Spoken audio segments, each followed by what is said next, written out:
What is up, everybody?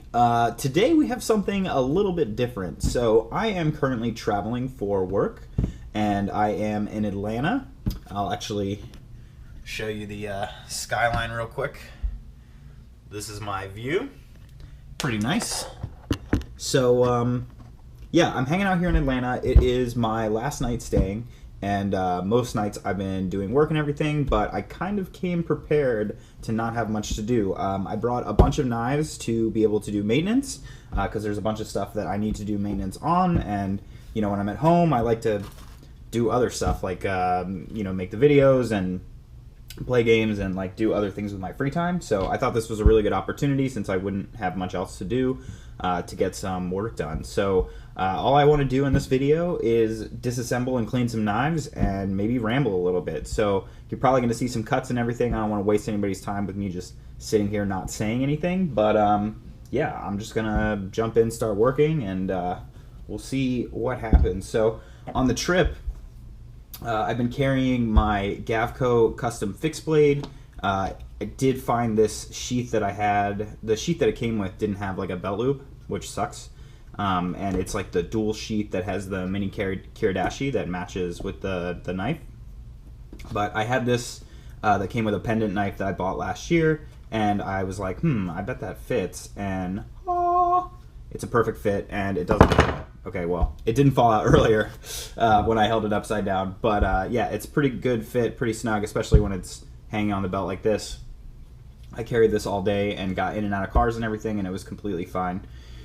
So that's been fun. And then I also have been carrying my Shirogorov F95 with the slightly less common milling. I did clean my blade off the other day, and I thought I dried it off well enough, but there is like tiny bits of surface rust on here. So I'll probably take care of that. Maybe not till I get back home, I'm not sure. But yeah, so as far as what I brought to work on, I brought a few things. Oh, get this out of the way. Right now I have this Riate Horizon D carbon fiber, and this is on loan. For those of you who know him on Reddit, it's Kilray, and buddy of mine sent this, and so I decided that I was just going to bring it, that maybe I would carry it and see what it was like, but I didn't end up carrying this. I didn't want to like be in a place I'm not familiar with and like bump it up against like a door or something and scratch the clip or anything, because it's in really good shape. So I didn't bring this for disassembly, but I just thought it'd be nice to have along. And then the same is true of, well, I guess this ZT, what is it, the 0562 CF. I brought this along because the pivot likes to come loose after about a dozen flips. So I don't know if I'll fully disassemble this one or if I'm just going to Loctite the pivot, but we're going to find out. So as far as what we actually need to disassemble, let's start with this Gavco Custom. So I picked this up on Blade Forums recently, and oh, by the way, if you're wondering about the AirPod, I am listening to music, because there will be times in this video where I probably shut up and just jam out a little bit. But I bought this Gavco Custom flipper on Blade Forums. It was a really good price, and it doesn't have the Gavco hole, which kind of sucks, but I told myself, screw it, right? Like, it was pretty cheap. So I was pretty happy with that, but when I got it, it was kind of the same thing as the ZT. After about 20 flips or so, just the pivot screw likes to come a little loose, and then it gets a little off center, and then that's a problem. So this one, I'm probably going to fully disassemble it just because I want to clean it out. Gosh knows how long it's been since this thing's been cleaned. But the real purpose is to be able to Loctite the pivot. So let's get started. I do use this set of WIA tools for my torque set and other bits. They're all kind of like rusted over, which is annoying. It's fairly new. And then I have this like cheapo Amazon set of Torx just for the corner cases where a knife has to, where it has like a Torx bit on either side, and you end up trying to unlock one side and it's like a free spinning pivot.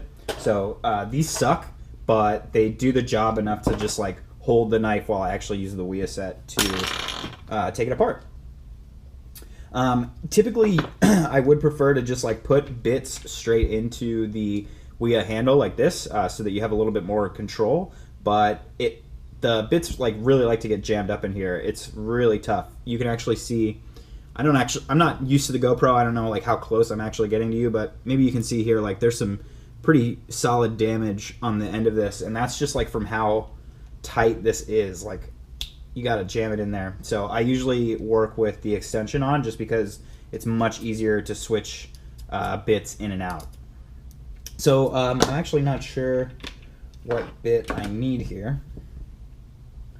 It's like maybe an 8. Nope, that's gonna be too big. So a 7. 7's gonna do it. Let's get this clip off of here. So I just want to talk to you guys a little bit about this older style Gavco. You know, it does bum me out that it doesn't have the hole, and it's a lot thinner than oh, there's my little cup there. It's a lot thinner than some of his other knives that I've handled. It doesn't quite have the structure that his newer knives do, which is pretty interesting. It also looks like there is an internal screw holding this clip on from the other side. So let's just keep taking this thing apart. Take out the stop pin screw here. And it looks like that's just spinning on me. So just picked this one up. Have never disassembled it before. Don't really know if it's going to give me trouble or not. It does have a couple of backspacers, which is kind of like excessive, right? Like, why 2 backspacers? Or 2 standoffs, rather. Sorry. So that you can follow along a little bit better. But yeah, it's got 2 standoffs, which is kind of like overkill, I think, anyway. But I'm not a knife maker, and I don't fucking know, so don't listen to me. Alright. So we do have this apart on this side. I'm having some trouble with the stop pin there. There we go. So it's kind of funny. I actually did travel with all of this noise. I had to check my bag, obviously, because of the knives. And I was not traveling with a whole lot, so it's kind of funny that I had to check my bag. It's kind of annoying, right? But such is the life of a knife guy, I suppose. Wow, these are tiny little bearings. Where did the other bearing go? Here it is. Look at the little itty bitty bearings. Ooh, so tiny. Okay, so I could probably leave this clip on here, but yeah, I think I'm just gonna leave the clip. It seems fine.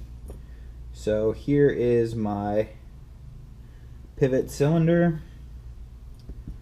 Got the bearings over here. A little bit of junk came out of here, which makes sense. And then, oh, interesting. So there's a cylinder that goes through the stop pin. Seems kind of redundant, but I'll take it. So I need to separate these now, since that's odd. So I'm going to put the pivot where it actually belongs, and then put the stop pin over here. We'll get everything cleaned out. Well, I guess I need to clean this. We'll leave that over there. Okay. I did bring some gloves just in case things get out of hand, but I don't think I'm going to need those. Where's my nano oil? Oh, it's actually at the bottom of my Pelican case, as is all of my other tools, in case I run into any loose bearings. Alright, I'm gonna edit here. I'm gonna go grab some like toilet paper just for like big wiping off before I get to the Q-tips. But yeah, so I don't know, I don't like regret buying this knife, but I do.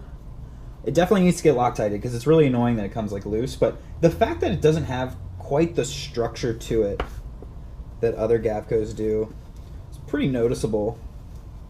But it's not the worst thing, you know? It's just an older knife. But I can really appreciate like seeing how far he's come as a maker in not that long of time. It does look like, yeah, I don't know if you can see this against the light here, but it does look like there's some wear here, perhaps from the flipper tab sliding by or something over time. So like when it gets loose, I suppose it makes contact a little bit. Not a huge deal. These bearing races are super dirty, as is the area around the detent ball. Of course, the ceramic detent is catching a little bit of the lint from Q-tips here. No big deal though. So I've been in Atlanta now for 4 days, and this city kind of sucks. I apologize to anybody that lives in Atlanta and enjoys it here, but I gotta tell you, for starters, people don't know how to drive. That's for damn sure. I'm staying in the city, but I'm actually working out of an office that's like 30 minutes outside the city. It's not that far. It's like 9 miles, but it just takes a while to get there because of all the traffic and everything. Yeah, and God, people just like can't drive. Like so I'm not talking so much about the city when I say that, because like nobody in any city can drive. Everybody's always super aggressive and stuff. But even outside the city, it's just like really aggressive and weird. I don't want to get too much into like how I feel about this particular Gavco or some of the other knives, because that'll spoil the actual video, you know? But for those of you who perhaps do not maintain your own knives, it's a lot more like daunting before you try it than it really is. I definitely recommend that you do it. I think for me, I was always really scared about it. I wouldn't take knives apart. The first knife I ever took apart actually was Benchmade 51, the Balisong, and I took it apart because I was going to put the Zenith trainer blade on it, and I was like forced into a situation where I had to take the knife apart, right? Like I wasn't doing maintenance or anything, I wasn't cleaning it, but I wanted to install the trainer blade really badly. I finally found one. You know, they're discontinued, they're hard to come by. I got my hands on one from Knife Swap on Reddit, and I took the knife apart, the Balisong, to install the blade. And it was funny because, like, I mean, taking a Balisong apart is like kind of a bigger deal than like taking apart like a flipper, right? Like this thing came apart with a couple screws, there's a couple bearings, there's like 5 parts to this whole knife, not including the screws, right? And I don't know if you guys know, but like on the 51, there's, I think, I mean, you got like a layer of G10, a layer of titanium, and then, oh shit, what's in the middle? There's 2 slabs of titanium for each side, 2 slabs of G10. You got a ton of screws. You've got the spring latch to worry about, the whole assembly for the spring latch. Then you got all the bearings around, or I guess it's maybe washers on that knife, I'm not sure. I don't remember, it was a long time ago. But, you know, you've got basically quadruple the components, right? Because you have like everything a knife's made of 4 times over, like one, the other side, and then the other handle. So it was interesting. That was definitely daunting, and it took me a while, and I was like sweating bullets because I was so worried. I had trouble getting it back together. I got like the spring latch part back together, but like every time I would get a piece back together, like I'd go to screw it in, you know, and then something would pop open, and I'd be like, ah, no. And so I was really worried that like I had like ruined that knife. But I got that back together, and then I didn't really take any flippers apart for a while until I did. I got in the habit of buying more used knives, and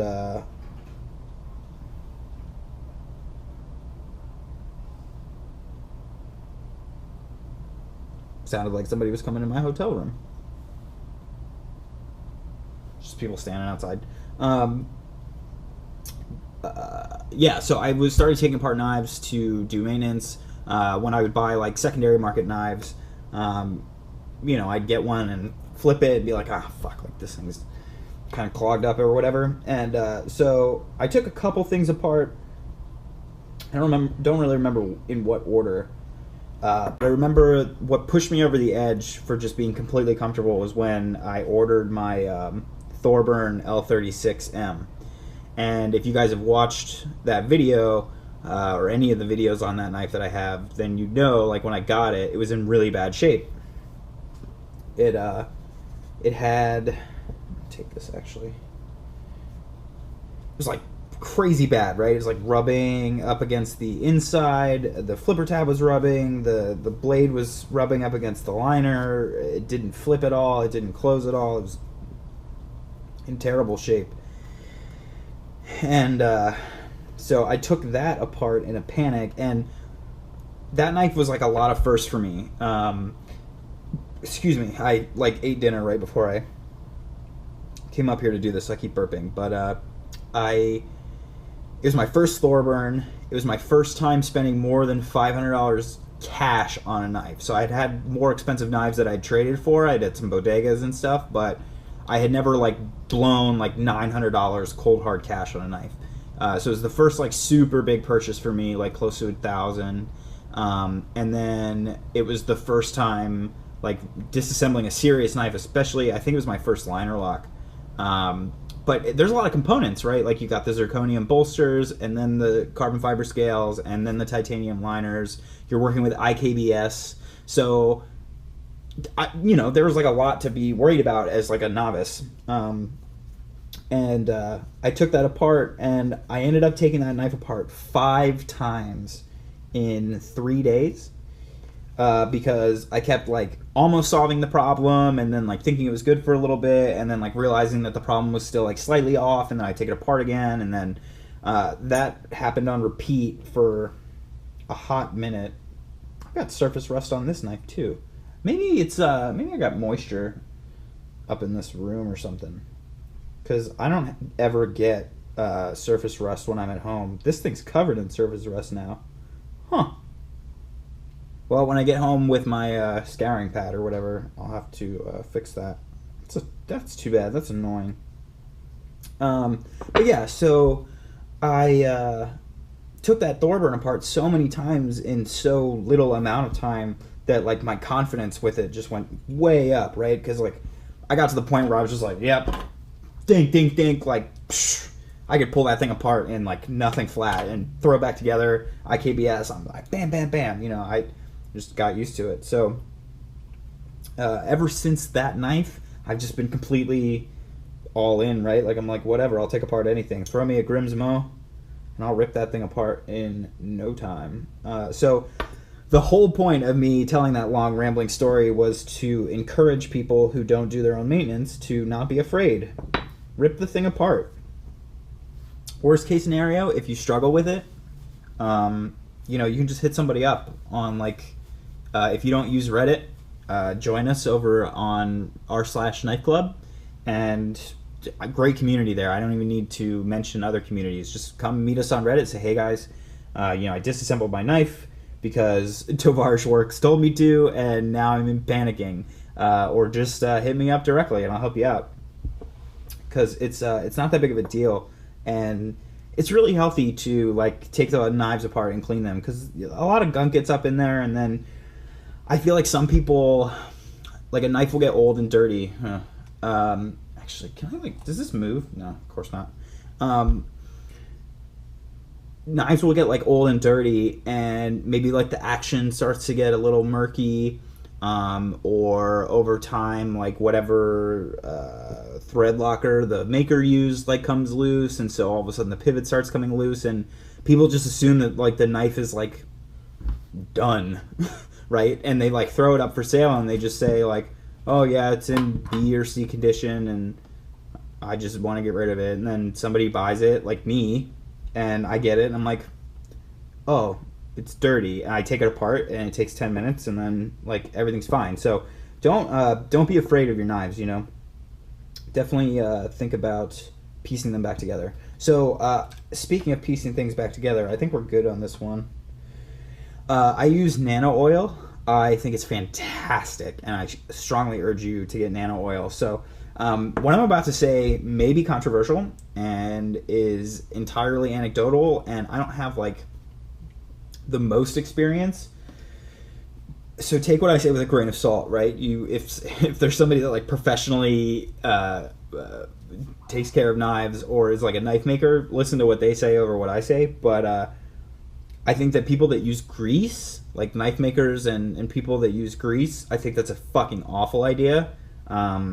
Grease is awful. It just grabs lint like nobody's business. It's way too viscous. It's way too sticky. It collects dirt super fast.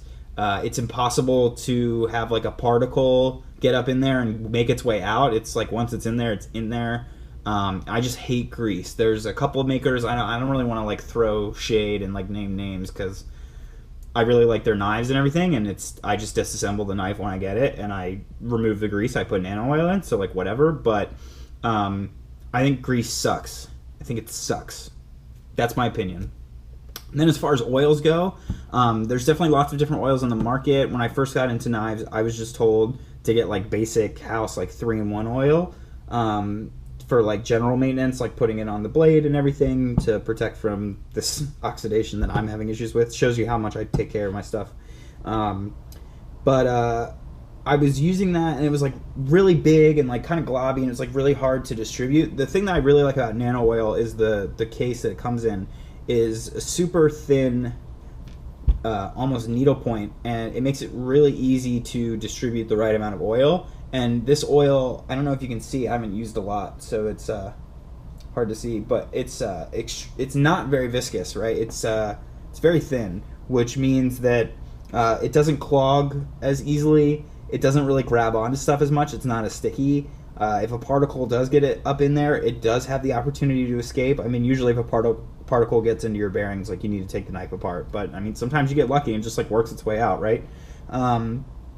So I really, really like the nano oil, and at this point, I swear by it.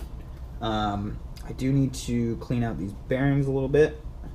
Typically with cage bearings like this, I just roll them around in like a piece of linen or in this case toilet paper. Toilet paper is not great, guys, because it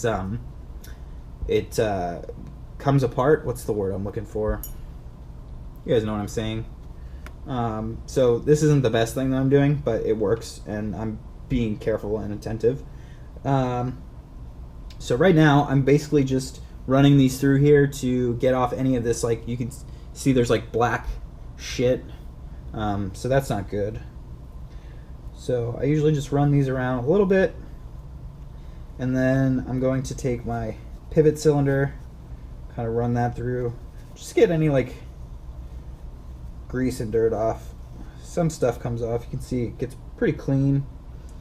Do it to the stop pin here just for posterity, right? This isn't actually fixing anything, but we got time. So all right, so we are good to go. Now how did this thing come apart? I'm gonna stop talking and focus for a minute so I don't put this back together wrong. A lot of times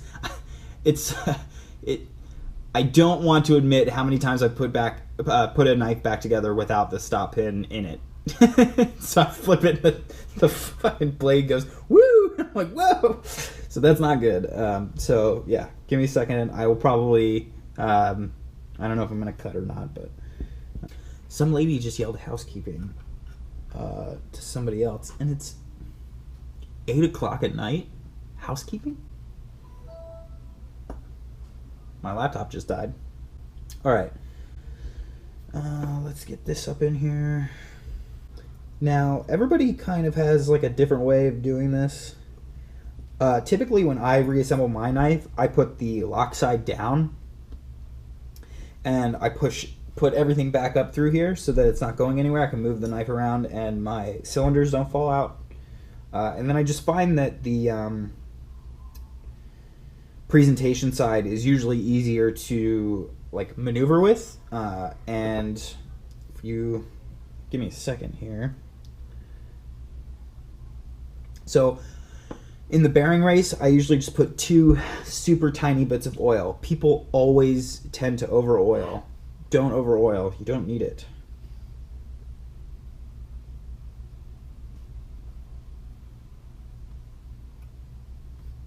Okay.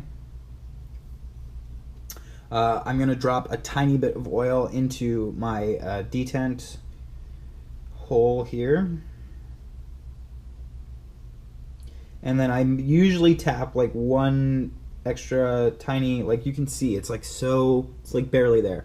I usually just tap that along the detent track so that I don't have to really worry about oiling the detent itself as much. And then so I'm gonna flip the blade over and stick it on here in one kind of try to get a clean motion so I don't have to mess with it. And then you can see it kind of pops back up because of the lock bar, but that's okay. So what we're going to do now is we are going to tap a little bit of nano oil on the bearing track on the blade. And then I usually do this all at once, right? So I'm going to push down, I'm going to slide the bearing on, and then I'm going to take this and try to get it all back together in one clean motion, and I succeeded. Just got to get these standoffs in. So what I'm going to do is I'm going to take one of the screws, I'm going to mount it. I'm having trouble with the standoffs right now because the clip screw that I never dealt with earlier when I started is getting in my way. So that's okay. So we're just going to screw this on a little bit.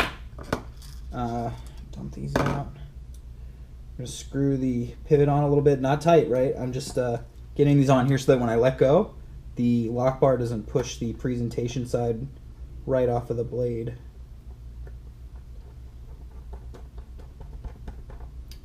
And then I'll end up actually needing to take this back out to Loctite it. So then right now,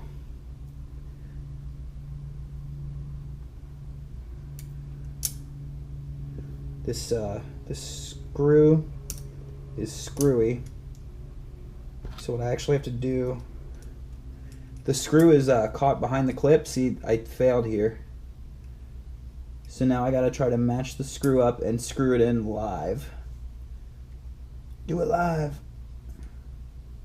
Come on, motherfucker.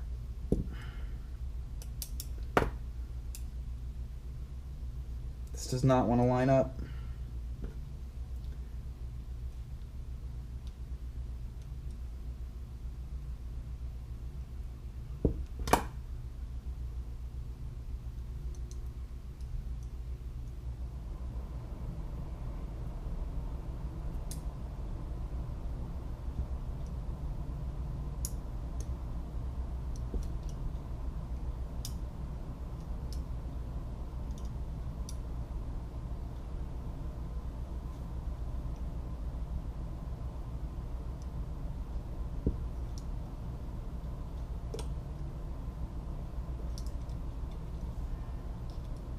So what I'm doing right now is being a bad knife owner.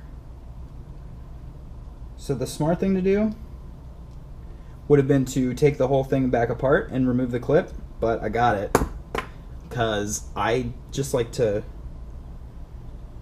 finagle with it until I get it, because I'm lazy and because I have at least 2 more, if not 3 more knives to disassemble. Okay, everything's back together, everything's flush. We're gonna get our Loctite. Oh, which actually has a problem. Give me one sec. We good. Now, this bottle of Loctite that I bought, I cut the slit open a little too much. With Loctite, I'd really like to be able to pour it into the thread, but in reality you're just gonna have to dip the screw. Come on. Ah! Ah! That's what we call chaos.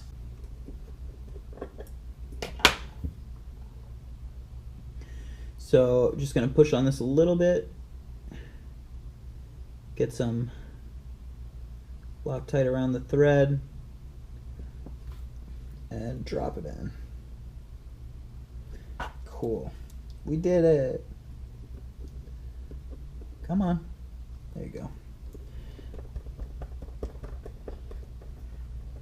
Now this is, of course, blue Loctite, which is a little bit weaker. Oh, I went too far. So the thing that I always have trouble with is getting the perfect amount of the right tolerance on the pivot screw before the Loctite sets. I made that mistake on the last knife that I Loctited a few times. So action is about 20% better than it was before I cleaned it. It's much smoother. The knife did not drop close like that before. So I'm going to call that a major improvement. I'd say my tolerance is spot on. My centering is completely dead on. And we are going to call that a success, friends. So just going to double check my other screws here. Awesome. Okay. So I typically just go back and double check all of my screws, make sure I didn't leave anything loose. It's very easy to do. And I typically only Loctite my pivot unless I really have a troublesome knife. This one's not giving me any trouble. It was just that the pivot would like to come loose under repeated flipping. So I'm just going to Loctite that one screw that I had an issue with. And this thing is all set. It's good to go. So I'm going to put that away and not fuck with it at all because I want to let it set for the full 24 hours. Typically, what does it say on here? It says like sets in like, product sets in 20 minutes and then is fully cemented in 24 hours. So typically I let the knife sit for about 20 minutes, then I'll really double check that everything, that my tolerance is right and that like my centering is good and that I wasn't crazy when I first told myself that it was fine. And, oh, interesting. I just found out that it's We Knives that's making the Glimpse 7.0 production knife for Todd Begg, not Riate, as they have done the mini bodega and full-size bodega. That's interesting. I'm gonna buy the fuck out of one. Because I love We Knives and I love Begg knives. Oh, I'm such a fanboy. Excuse me. But yeah. That is my dinner. Typically I'll let it sit for 20 minutes. I'll check it, and then if I find that I kind of screwed up at all, 20 minutes is still not fully cemented, so it's pretty easy to break it back and then just re-Loctite it until I get it right. Typically I don't have trouble with that. The last knife I did, some knives are more troublesome than others, but it is what it is. And then once it's fully set, I just let it sit overnight, and then the next day, it's good to go. So the next thing that we're going to do is another one I've never disassembled, and that is this Mark I Hoback Quieback. This is on loan from my buddy Rich.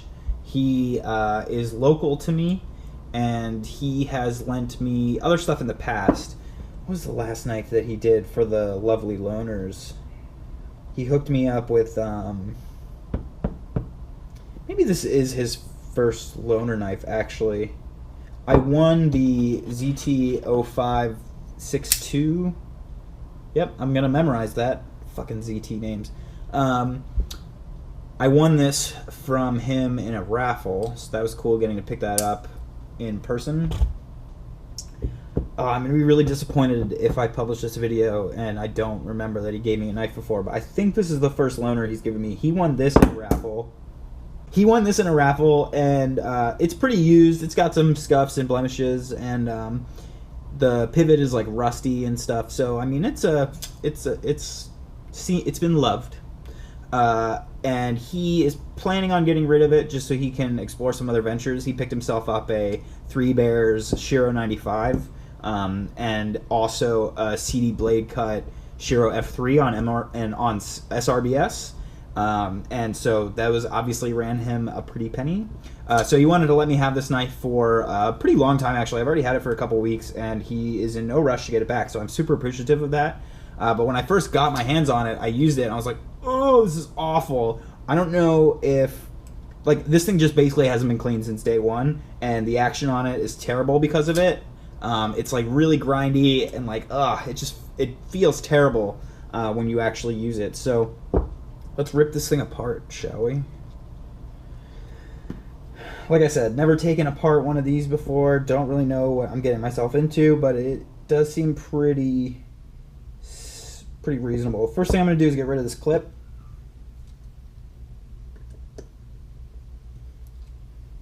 Looks like the T7 is going to fit fine. Just for these clip screws, they do seem to be a bit smaller than the rest. Looks like I'm going to have to use 3 different bits on this knife. I don't like that. Knife makers, if you're listening, one Torx bit for me, okay? Maybe 2, like 1 different for the pivot. I'll give you 2.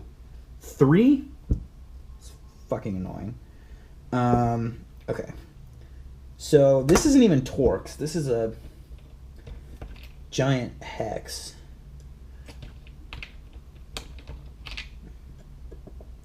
That's the bit.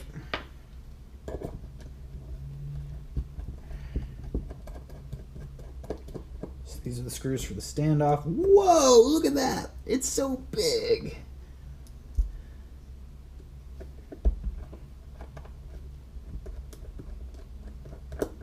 I strongly recommend this WIA set if you're looking to throw a little bit of extra cash into a tool set for knife maintenance. I had like one of those Fix-It company ones.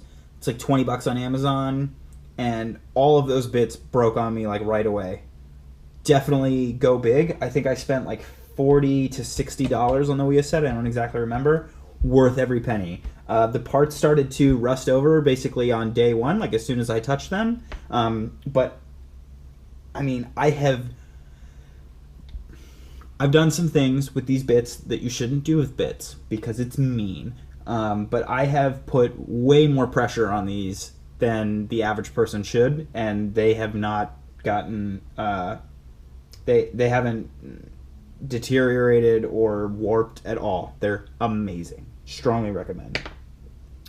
Okay, now that I got those out, looks like I'm just after the pivot now.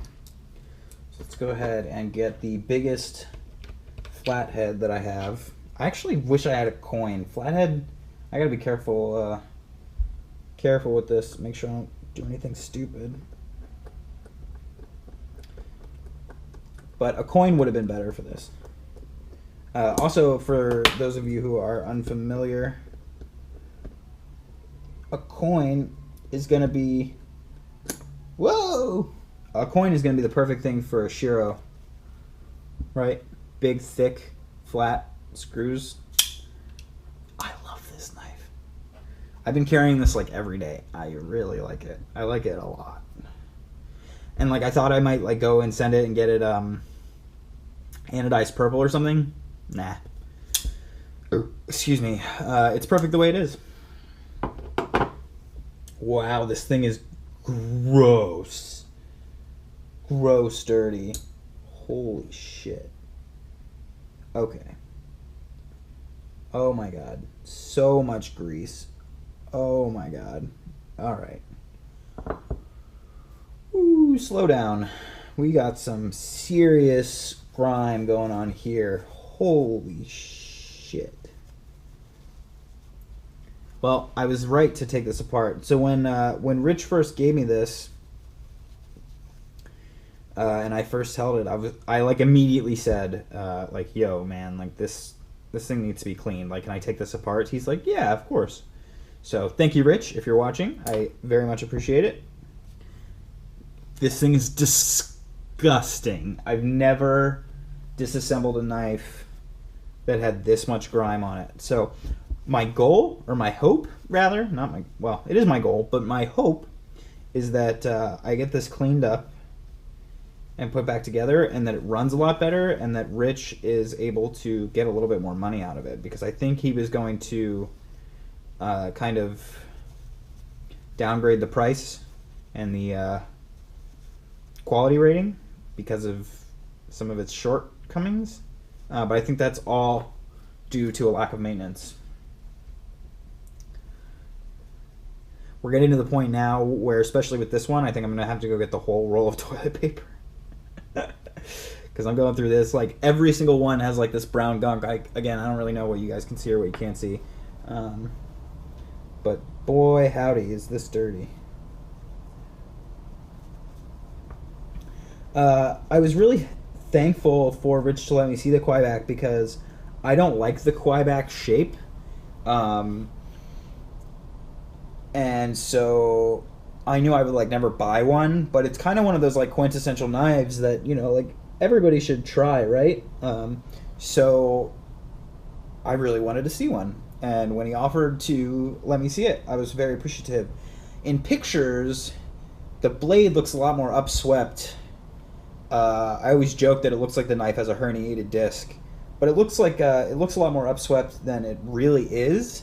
It's actually kind of more straight than I thought. It's just that the angle, the cut of the, sorry, been a long day. The shape of the edge makes it look that way, but it's almost perfectly level across the spine of the whole knife. And there was a custom one, a small one, the Quieback Mini. It's like this big when it's closed. It's tiny. I saw it on Facebook and Instagram. It's been around. I think I saw it on Knife Swap too. It's been for sale. It's like a very pale green, and it has like chiseling to the spine of the blade. And I don't know. Somebody told me that it was like aftermarket and like don't buy it, but like I think it looked fucking cool. And even though I'm not a Quieback guy, I think if I come across that again and it's had another price drop, I might pull the trigger, because this inspired me. I'm going to go get that roll of toilet paper. Toilet paper and a bottle of water, because I've been talking for 47 minutes now, and I need some thirst. The thirst is real, yes. I'm jamming out, y'all. If you're on the fence about AirPods, or you think they're gimmicky, or you think they're going to fall out of your head, first of all, if you think they're going to fall out of your head... Oh no, it fell out of my head. Okay. Well, it was already kind of loose, but like they really don't fall out of your head. Like, I mean, you know. So like you're good to go. They're hanging. So they're like hooked to your ear. Where's the other one? So the thing about like normal Apple headphones is that they have a cord, and the cord is pulling. So the cord is like what pulls it out of your head. In addition to that, the regular Apple headphones with the cord are smaller.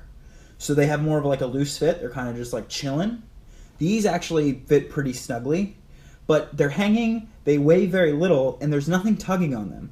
So as long as your head is level, or mostly level, or even 90 degrees, they're not going anywhere. The only time they fall out of my head, I'd been wearing this for like 40 minutes and running around and stuff, so that's why when I did it, it was already a little bit loose, but like when you pop them in, the only way that they fall out of your head I found is like if you bend over and your head goes like this, because then they can't hang and then they fall out because of gravity. But as long as, keep fucking hearing shit, but as long as they're hanging, they're fine. They won't go anywhere. I've run, so I typically, when I'm granting other people new knife days, I tend to run to the post office. It's not far. It's probably like a quarter mile, if that. So a little bit of exercise. Why not? Better than driving. So I usually run to the post office and run back. And I've been doing it with the AirPods, and they're fine. They're fine. So if you've been on the fence, or you're like, there's no way they'll stay in my head, or there's no way I'm gonna lose them. Everybody always says, oh, aren't you gonna lose those? Like, no, you're not gonna lose them. They're almost $200 fucking headphones. Like, pay attention. You know what I mean? Like, don't lose them. But like, no, they don't really fall out of your head. And then on Amazon for $9.99, I bought like a cord. Like, you know how when you buy normal wireless headphones, they're connected by a cord. You can get one that like wraps around the AirPods. So when I run, sometimes I'll put those on just in case I get like sweaty and stuff, and they do fall out. Like, if one falls out, the other one will catch it. It's on a cord. And then also, if they both fall out, like, one's not gonna like disappear into the grass, right? Like, there'll be a big white cord holding them together. So there are solutions if you're really concerned, but I found that I don't even use the cord really anymore. I did the first few times, and then now I feel just completely safe with them. So definitely buy them. And if you like work with phones, like I have to be on the phone all day for business, they're way better than the corded phones. So when your phone starts ringing, you don't have to untangle anything, right? You just put them in your head, or usually I keep one in my ear anyway. It kind of acts like a Bluetooth headphone. And if you don't know, you can like double tap, and that activates Siri. So you can call people, you can answer the phone by double tapping, you can access Siri by double tapping. They have pause play, so if you have both headphones in and you're listening to music, somebody says something, your name, you just pull one headphone out and they pause the song automatically. And then when you put it back in, it starts again. So there's no pause play, there's no worrying about any of that. And then my favorite feature, the one that I get the most use out of, somebody's calling me, I don't want to talk to you. The thing that I get the most use out of is that each headphone has 2 speakers in it. They've actually designed it so that one headphone can play stereo sound. So when you have normal headphones, you pull one out and you're just listening to one, you only hear half of the music, right? And like it sounds like crap, and that's why most people don't listen to music with one headphone in. This completely solves that problem. I'm listening to full stereo in one ear, and it's super dope. So I end up usually just keeping one in my ear all day long. Sometimes after about 8 hours, one will die, and I'll just switch to the other ear. But I just listen to music all day because I can have a conversation and like pay attention, and I can hear people talking to me, and so I just don't pause my music. I just like listen to music for 8 hours straight every day. It's amazing. It's like my whole life has a soundtrack. And then it's really great, like for phone calls, it's just a Bluetooth headset. Your phone starts ringing, you just go boop boop, hey, what's up, man? That's it. So big props to the AirPods. They really, like, these things are sweet. Let's get back to this disgustingly dirty knife. Sorry for the little ramble. If you don't give a shit and you're just like, dude, like, shut up, I don't care. Like, my bad. But honestly, if you've been watching this for 53 minutes, I think you're probably just enjoying hanging out. The reason I'm poking at this bearing with this bit is because this was kind of gunked on there. Didn't really want to come off, but I got it. Now let's get this blade off. Something about the blade is stuck. Whoa. Oh, this is awful. Awful. Got my standoffs here. I need to, where's that toilet paper? I am going to take this and kind of chisel off some of this gunk that's down here. Just right on the edge of the screw. Because it's dry, it's not coming off just by wiping it. I don't know how old this knife is, but considering it's the Gen 1, I'm guessing it's pretty old.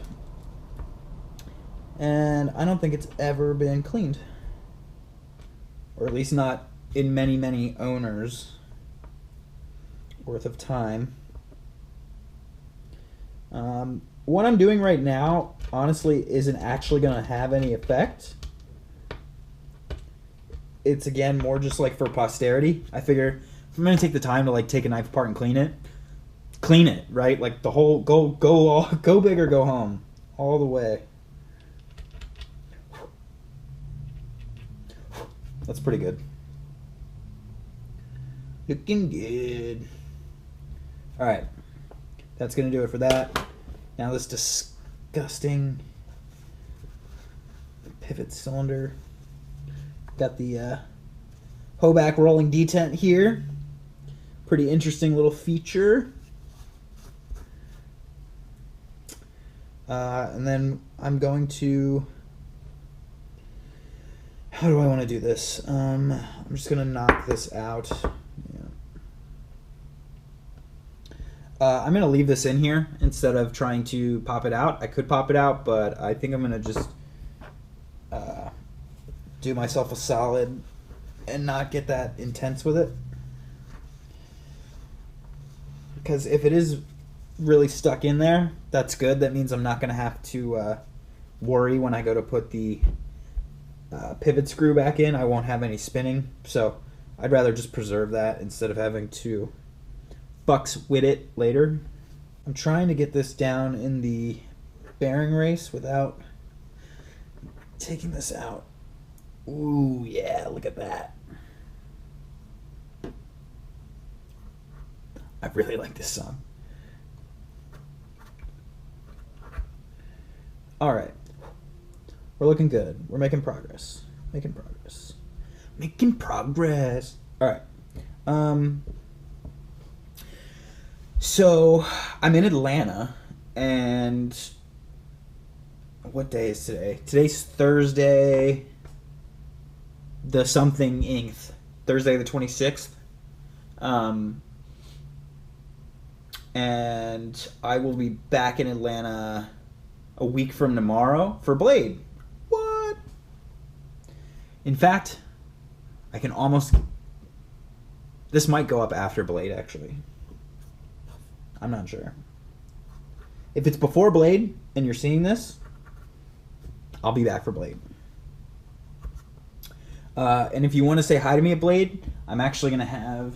I will have one of these in a clear lanyard around my neck. It's got my logo and some of my info, like the YouTube and the Instagram.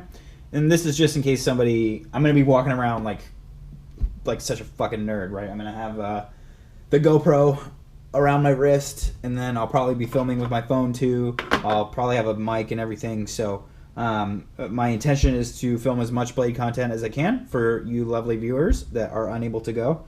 I think that will be really good to provide that content. But yeah, so if anybody says like, hey, what are you doing? Or hey, do you have a YouTube channel? I'll be able to hand them one of these, which is cool. But I'll have this in a lanyard around my neck so that I'm recognizable. So if you see somebody wearing the Tavares Works card, that's me. Come say hi. Or if I post this after Blade, sorry. Maybe I saw you anyway.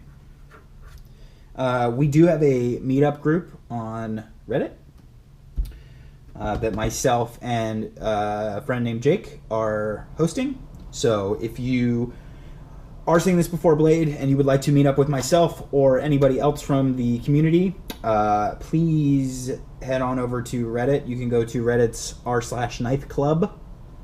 And at the very top, there's a sticky post with our Google Doc where you can input your name, and what days you'll be there, and whether or not you're interested in interacting with people, and what your experience is, and all of that. So that should be really good. You should do that. We are making progress with this hoe back. So I'm going to clean out this bearing race here. Ton of oil down in the stop pin cutout there. Kind of interesting. Kind of an odd spot for there to be a big reservoir of oil. Just gonna get in there and soak some of that up. Not that it makes a difference really, but like I said, cleanliness for cleanliness' sake. I really like to just get in there and really make sure everything's completely out so that when I throw the nano oil in, everything's fresh. You don't usually have to get as hardcore with it as I do, but I really like to know that like what I did was worthwhile and that I won't have to do it again real soon. Okay, so I'm good on this handle here. What I want to do now is focus on this blade because it's definitely got some grime all up in here. So right now I'm just going to clean the flats around the tang.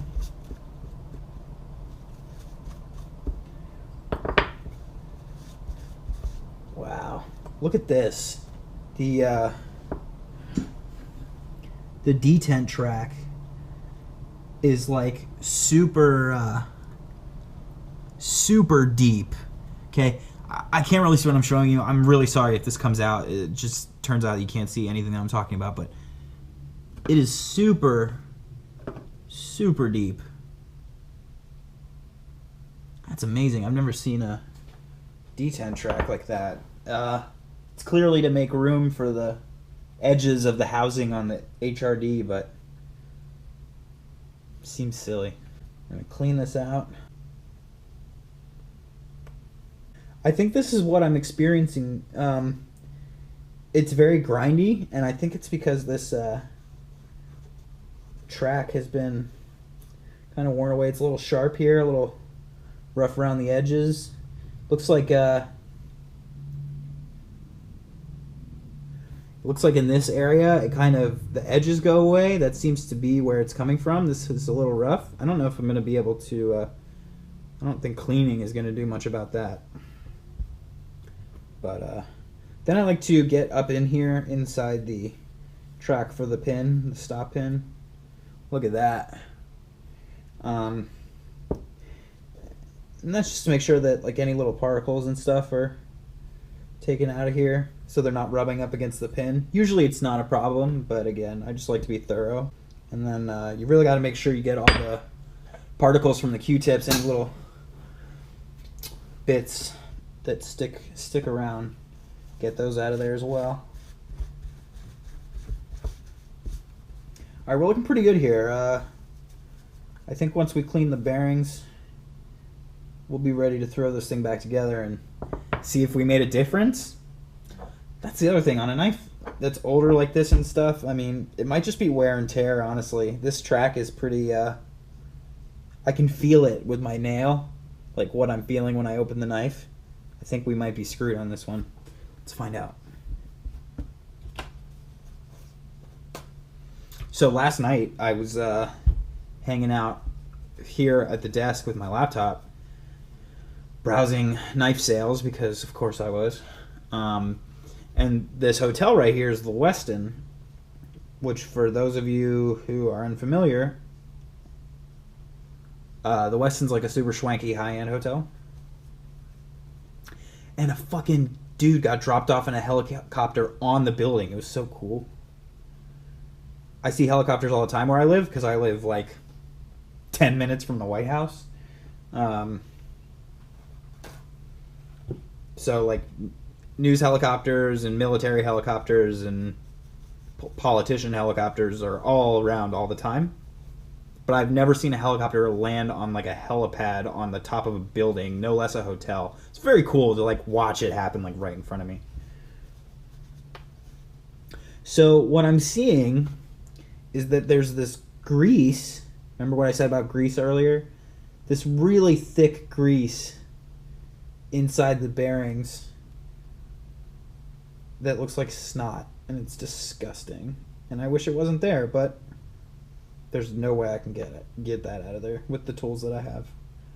So, just gonna have to be accepting of grease.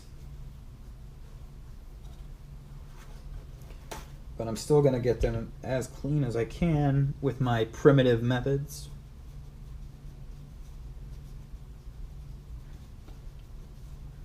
Jamming out.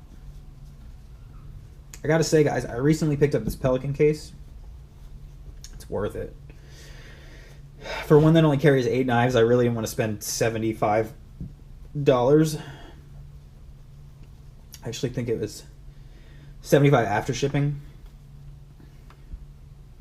But it's worth it. It's a great product. Okay.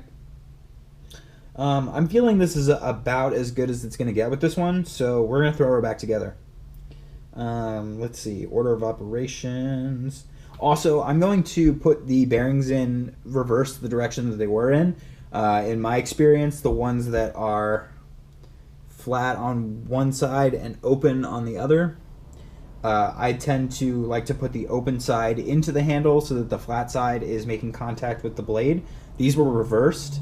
I I couldn't tell you if there was a technical right or wrong way, or even if it matters at all, which it probably doesn't. I prefer for the flat side to be making contact with the blade because I do. It's really all it boils down to. I really don't think it makes a difference. So like I said, I'm going to do a couple of my little dabs of nano oil inside the race.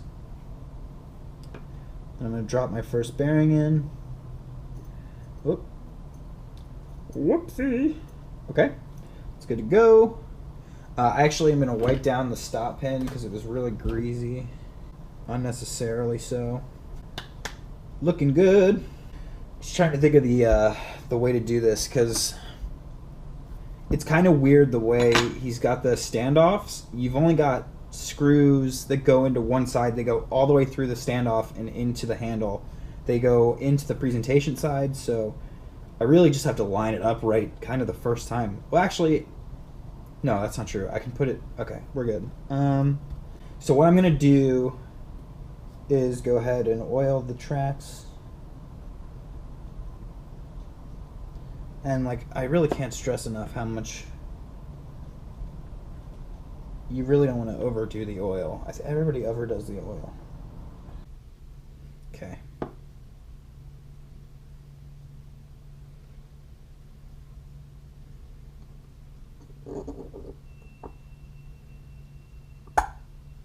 Okay. We're on there, baby.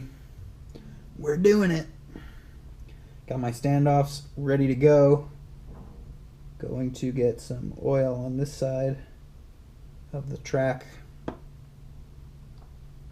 Gonna get my bearing on, just like that.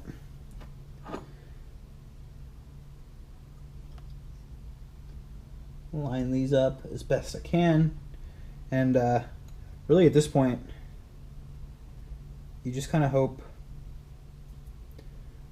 that you're careful enough that not everything just slips out of place.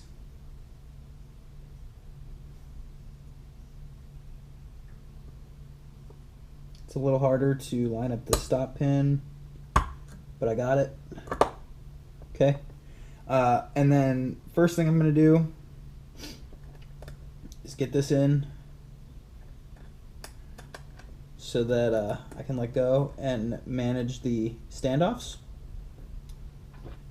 Okay. Whoop. Oh, careful. Be careful. This is why I would have preferred a coin. This is a little obnoxious what I'm doing, but the knife's already pretty scratched up. And again, Rich, if you're watching this, I was careful. Okay, so this part sucks. Got it. There's one. Come on out. Just come all the way out. Oh my god, it's magnetized. Are you kidding me? There we go. Got it. Bam. So I'm going to do one standoff, tighten that down, and then I'm going to go back to the pivot. Not Loctiting this one, don't need it. Haven't had an issue. Then I'll get the other standoff, then we'll throw the clip on, and then we'll find out. It'll be the moment of truth. Okay, knife is slightly off center, which it was not before, so we'll have to work on that. Okay. I don't think I messed with this side, right? No. I think I have it. All right, that's looking good. Huh?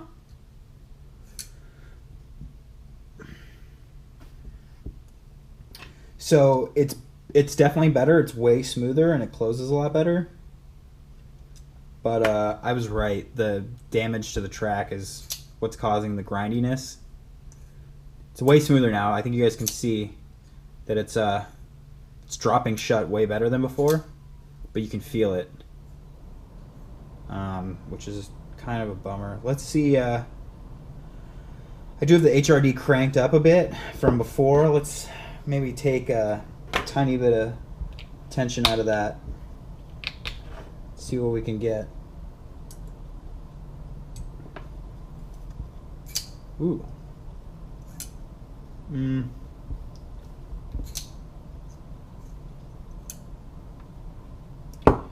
No. That track just is too old.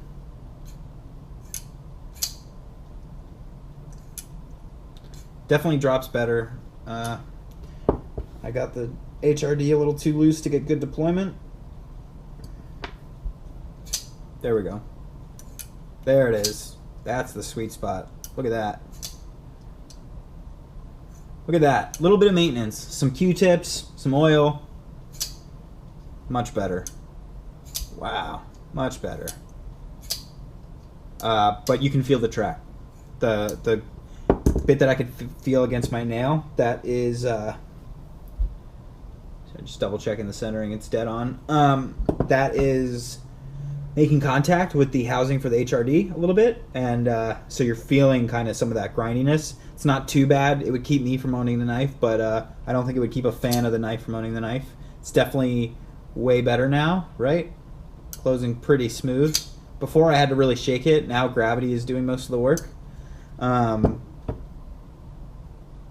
Success, but it sucks that the track was kind of fucked up the way it was. So let's put this one away.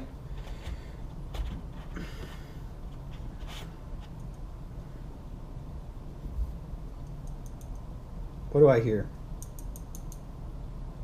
Oh, it's the clip. I'm like, what is rattling? Just the clip. Okay. The last one that I really have to fully disassemble is this Sequoia. If you guys have been paying attention to my Instagram, you know that I recently...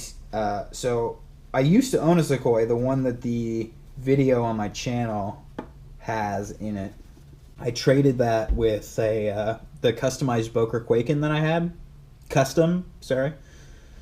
That one, the Phantom Steelworks one, it's pretty sweet. I traded my original Sequoia and the Quaken plus a little bit of cash for my first, sorry, not my first, for my second carbon fiber field grade Bodega, the one with the blue clip and the gold hardware. Thing was sick. Love that knife. Traded those for that Bodega, and as soon as I got rid of the Sequoia, I hated myself for it. I loved that knife, and I was really on the fence about getting rid of it. The reason I did is because going in and out of the pocket, it was a little dangerous. It's kind of got an exposed point here. It just grabbed my finger when I did that, again, right then. Really hate that part about the knife, but I can grow accustomed to it enough to where like I like the knife enough that I'm willing to deal with it. So I was immediately on the search for another one, but I knew that the plain Sequoia wasn't going to do it for me. So I sent this knife to Thai Spectrum. It's the first knife I've sent to them. Matt, and we discovered something very unfortunate about the Sequoia, which is that Custom Knife Factory used a cheaper titanium for the back spacer and the thumb stud than they did for the pivot and the clip. That means that the thumb stud and the back spacer would not take this vibrant purple that I had on the other parts. Big bummer. When I asked Matt if we could, he did them in these like blue, and he said, "Is this okay?" And I said, "I guess so. I'll just have to live with it." And then I hit him up again, and I said, "Hey man, is there any chance we can take another look at that? Like maybe just do them in like a plain tie or try a green, something that matches a little bit more than just having a third color. The green, purple, and blue I think is a little excessive. It's a little busy. I don't really like it." And he told me that he put the knife back together already and that it would cost extra. And I said, forget it, because I've taken a Sequoia apart multiple times. It takes about 6 minutes. It's not hard. And he was already charging me a pretty extreme amount for basic anodization, right? He did acid wash the blade, but he went so far as to charge me for return shipping.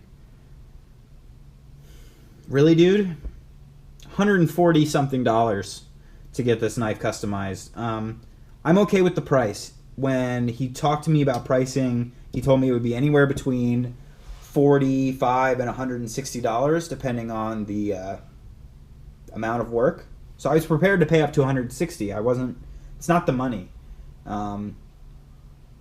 but nitpicking me for return shipping. Who does that? And which fine. Like if you want to not build that into your costs, like whatever. But to get me for the return shipping like a full $7.50, like fucking send it first class, dude. It's $3. That just kind of irritates me, right? Like I've been in customer service for 14 years. I would never charge somebody for return shipping. Like, not that any of the jobs that I've had deal with shipping, but like, just make a good customer experience. Like, it's not all about every last dollar. Like, I felt nickel and dimed, quite frankly. I would have rather here. Let me phrase it this way, because he gave me a breakdown, and it was like, this is how much the acid wash was, this is how much the anno was, which is nice. Like, I appreciate being thorough, but I would have rather the total cost been 147 and just not known that he was charging me for shipping. Like, it isn't the amount of money, it's the fact that the breakdown like was like $7.14 for shipping. Like, give me a fucking break. So anyway, the fact that he did that, I got that invoice about 2 hours after he told me it would cost me extra to take the knife apart again and re-anno it.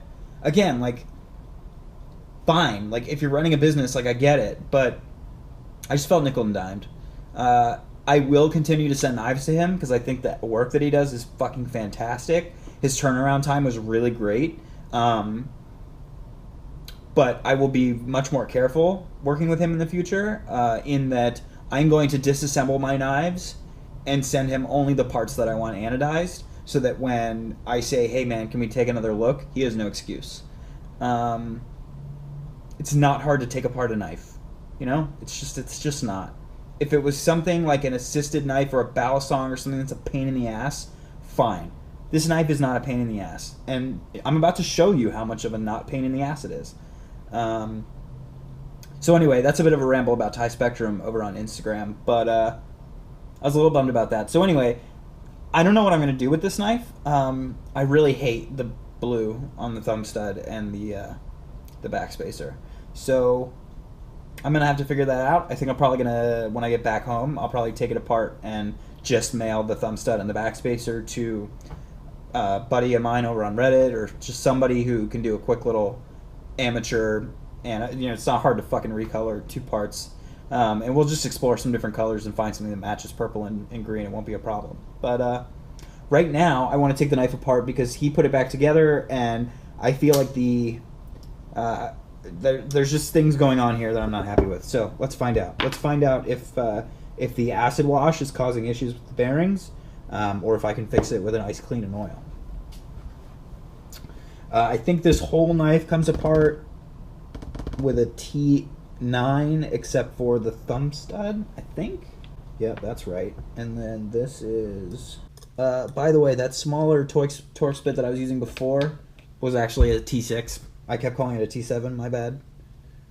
I didn't actually check the numbers. I just kind of like know their order by now. But I actually don't need to take thumb stud off anyway, so let's just go ahead and start ripping this thing apart. The sun's going down. I imagine my face is going to start getting washed out. Sorry. I don't really have the preparedness to adjust my lighting at this point. I'm also going to rotate the presentation side to this side so that this is all clean and has no torques showing. Custom Knife Factory does sell them like this. This is how I sent it to Tie Spectrum, and this is how I got it back, which is how it should be. But I have seen them reversed, and the pivot cylinder is not locked in there. You can pull it out, so I think I'm going to flip them around. I think it looks better. It will make putting the knife back together a little confusing, perhaps a little bit unruly. So this part I want to be really careful. So anytime you get like a not factory anno, anytime you get third-party anodization, it's really just a thin layer. So if you scratch it, like, you're fucked. Like, so you got to be really extra careful getting the Torx bit in there so that you don't damage your anodization at all. Why is it wet in here? What the fuck? There's moisture in between my titanium liner and carbon fiber scale. Not super stoked about that. I have posted pictures of a disassembled Sequoia. Oh, pictures. Damn it. I like to get pictures of all my disassembled knives for Instagram so you guys can see the interior, and I didn't do that with the Hoback or the Gavco. Rats. Lost opportunity there, guys. Welcome to the reality of somebody who makes content. Sometimes you forget shit and then you're fucked. Now that I'm inside the knife, I'm remembering that there are actually smaller torque bits on the inside. So if you've never seen the interior of the Sequoia... Oh, yeah, see, I told you it was loose. It popped. It fell right out. Thanks, gravity. You've never seen the interior of a Sequoia. You actually have the scale independently on here, and then like a whole other set of screws to get into the knife with the backspacer and everything. Which is going to be... What is this, a 6? That's a little loose. I bet it's a 7. See, this goes back to my point earlier. Oh, wait. Actually, maybe this doesn't fit. It is a 6. Just a loose 6. Interesting. Okay. If you say so. I did really like the way the acid wash on this blade came out. That was a big deal for me, getting the acid wash. The Sequoia version 2.0 black has like a really dark like black wash blade. Thought that looked super sick. I wanted to get as close to that as possible. I don't quite like black wash. I like really deep acid wash. I was inspired by the Gavco Persian Mako that I had. The Midtech, the purple one that's on the channel. That knife had my favorite blade finish of all time. Just a really, really grungy, dark, thick acid wash. Thought it was the coolest thing ever.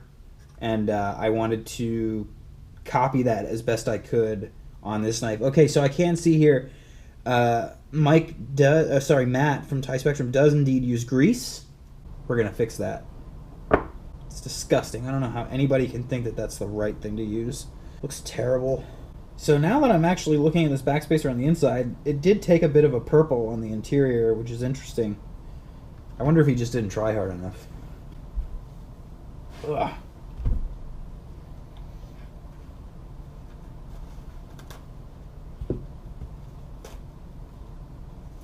So, we're going to really have to get in deep here with this grease. Huh, it's really interesting. So, he was smart enough not to acid wash the track, which, let me just stop and say, props to him for that, okay? Because I know makers that don't do that fuck up knives. Okay, you know your video's probably a little bit too long when your GoPro dies and you have to switch to the next battery. Sorry, let me get this lined up again. All right, hopefully you can see me. Yeah, we're gonna just get this wrapped up here. Gonna get a little bit of oil in the race here. Bearing in. All right, it's a tiny little Q-tip hair that I want to get out of there, just for posterity's sake. All set. All right. Trying to think of the order of operations here because I'm doing the pivot cylinder backwards, which I shouldn't be doing. Okay, I got this. I got this. Oh, some of those Q-tip hairs up in there. It's actually pretty dirty. Okay, all right, we're looking good. We're looking good. Get this oil on here. Good to go. Now, basically here, we're gonna get the stop pin through here. Then we're gonna fidget this tube in. Hopefully that's hooked. Get the backspacer in here. Everything I'm doing right now is everything I'm doing right now is a little fly by night because, like I said, I'm putting the pivot in backwards, which is wrong, but it's what I want to do. So I need to get the backspacer back in. Nope, that's not right. Come on, puppy. All right. Now, obviously, so I'm gonna have to. I've got this screwed on a little bit. I'm gonna end up having to take it back out because I got to put the carbon fiber scale on, but that's okay. Really, I just wanted to hold it in place over the stop pin so that I can get the backspacer together. Just pulling it out a little bit. All right, got that in. Bam, we're looking good. Get this back off. Oh, I'm missing a bearing. See? I forget shit.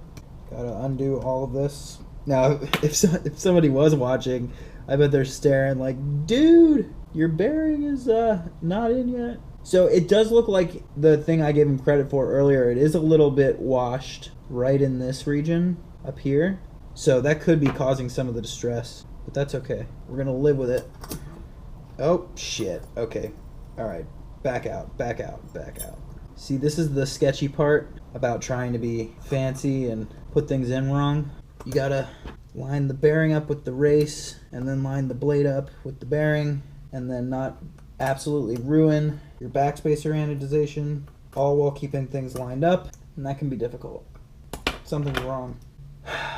Got it. Got it. Shouldn't this be lined up better? Well, I don't know. Something seems off still. I don't remember the backspacer being recessed like that. But I mean, I don't know, everything's lined up perfectly. So I guess it just is, and I just don't remember it correctly. Interesting. Alright, we gotta get this scale back on. Whoa! Slipped there, almost damaged my carbon fiber. Gosh darn it. Gotta be more careful. Alright, and then, moment of truth. Come on, all the way through, baby. Yes! Wicked! Wicked! We did it! Yeah! That's an exciting moment because knife is not supposed to go back together like this. But we don't give a fuck. Alright, I can put the clip on after I figure this out. Okay. I think we're looking good. I can still feel a little bit of a issue here, but I think we just need to get this pivot tightened down a little bit more.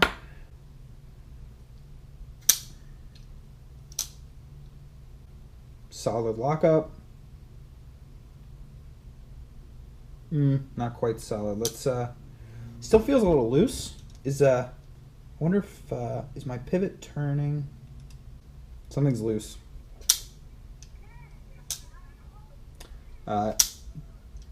Definitely got my smoothness back, but something's not right. Okay. This backspacer, I'm pretty sure, is in backwards. So let's deal with it. I'm a little stressed out on this one at this point. Kind of ready to just be done, but that's what happens when you fuck up. I knew something just was off about the backspacer. Just couldn't put my finger on it. Okay, everything's fine. This will be fine. We're fine. I am feeling good though about everything else. I think that the problem that I set out to solve is actually solved. So at this rate, I just need to flip this backspacer around. Oh fuck! I actually didn't need to do that. Okay.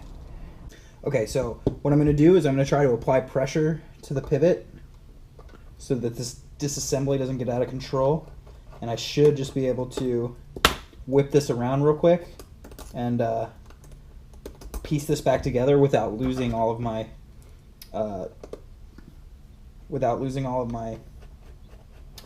contact points with the bearings and everything like that.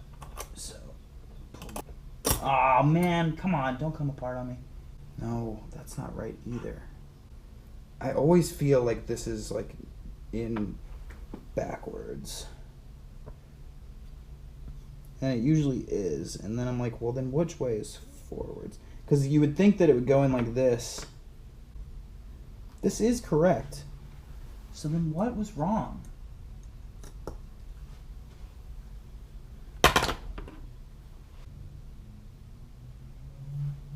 Okay, I'm officially not crazy. I did it right the first time. I don't know what the fucking problem is. So we're going to put it back together again. And I'm just going to crank these down a little bit more. Ow! I just ran over my toe. Ah! Ah! Everything's falling apart on me. This is chaos. So, at almost 2 hours in of knife maintenance, you can see you start to go a little insane. Only a little. Okay. Everything's still lined up. Alright. Now, I think that maybe this just, these weren't cranked enough. But, that's about as good as it gets. I don't really hear any vibration or anything. guys, I really don't know what was wrong before.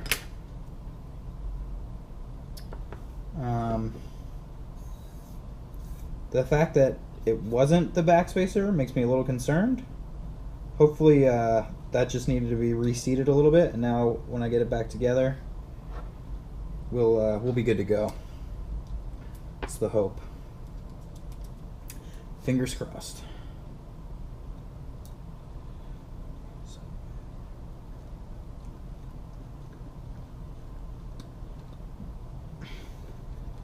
I really like this song too.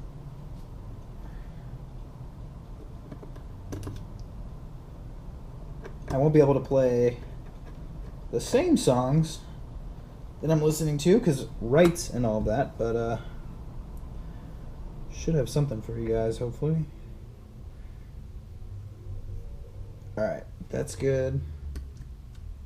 Went right in, perfect.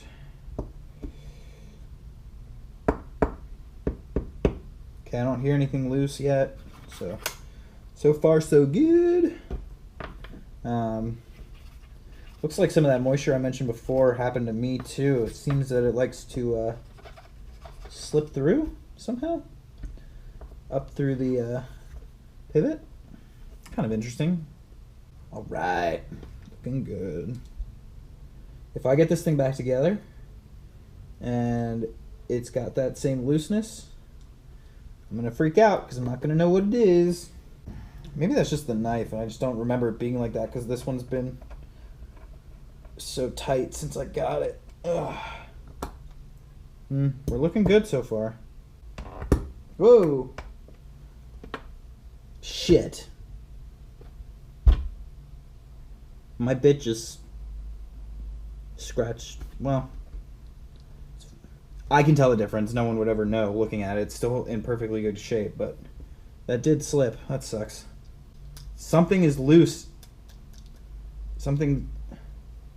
Oh, it's this. Interesting. It's loose inside of the detent. That's an issue that I had on my last Sequoia. Interesting. So I hadn't noticed that on this one before. But I guess it's starting to show through. Okay, I can live with that. My fear was coming from not knowing what was wrong. If I know what's wrong and it's just an issue with the knife from the factory, then I can live with that. There we go. Yeah, so Sequoias have a little bit of this looseness in the pivot. Guess I just gotta live with it.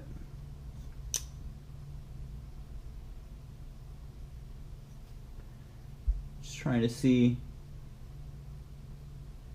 Everything seems to be making proper contact and everything seems seated appropriate. There's no play.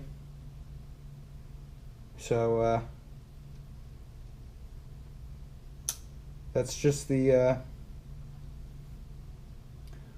knife. That sucks. It's just that looseness of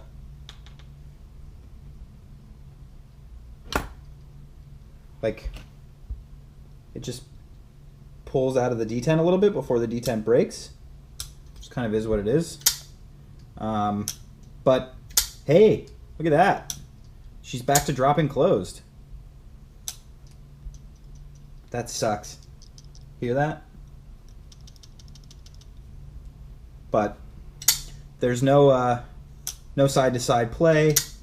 The stop pin doesn't rattle like it does on other Sequoias, like the last one that I had. Just sucks that it couldn't be a better knife from the factory. Has to be like that. It's really too bad. But man, the smoothness on this, now that I've got it all worked out, got rid of that grease, is awesome. Like, it's pretty solid.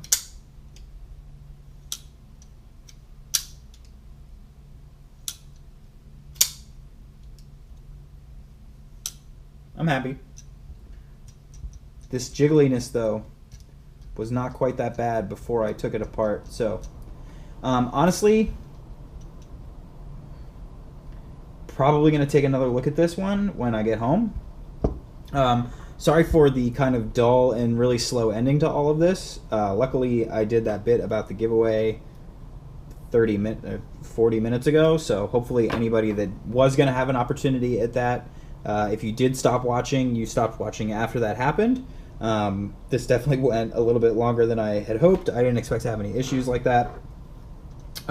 So yeah, my last Sequoia did have this problem, so I'm familiar with it. This is a little bit more extreme than I'm used to it being. So basically, I might end up taking this apart again and trying to see if I can fidget with the D10 at all, or maybe cram some like grease or something into just the detent hole so that it's not quite as loose. Maybe it'll be a little bit grippier. But in terms of what I set out to improve on the knife, I definitely succeeded. I wanted to flip the pivot around so that the presentation side was completely smooth, and I wanted my action to deploy like that again, and I wanted the knife to fall with that sweet Sequoia smoothness, excuse me, that the knife is known for. So definitely a bummer that I introduced this slack in the detent somehow. Gonna have to live with it. It's part of the knife, but the smoothness is back, and boy, she is a really smooth knife. You got to be careful with this one because she wants to chop your finger off. So thanks so much for watching, guys. I really appreciate it. If you watched this far, you're probably one of my couple of friends from the knife community here, and thanks so much. You know, let me know if you watched all the way through. That'd be really cool to hear, and you know, you might go on a special list of people that I think of in the future when it comes to doing events and giving things away and stuff. So thanks a lot for hanging out, guys. I really appreciate it. I just wanted to ramble while I did this. You know, I knew I was going to do this. I know I was going to listen to music, but I thought, hey, why not just turn on the camera and hang out with some friends and show them what it's like to just sit and do some maintenance, especially for the people that don't normally do this with their knives and everything, and get to see the inside of some knives that maybe you wouldn't otherwise, and all of that. So thanks again. Really appreciate it. I fly back tomorrow, and then I'm in town for 6 days before I fly back for Blade. So again, if I get to see you at Blade, I'd be really happy to do that, and it's going to be a great time. Look out for this around my neck, and I'd love to say hi and hang out. Thanks so much, guys. Take care.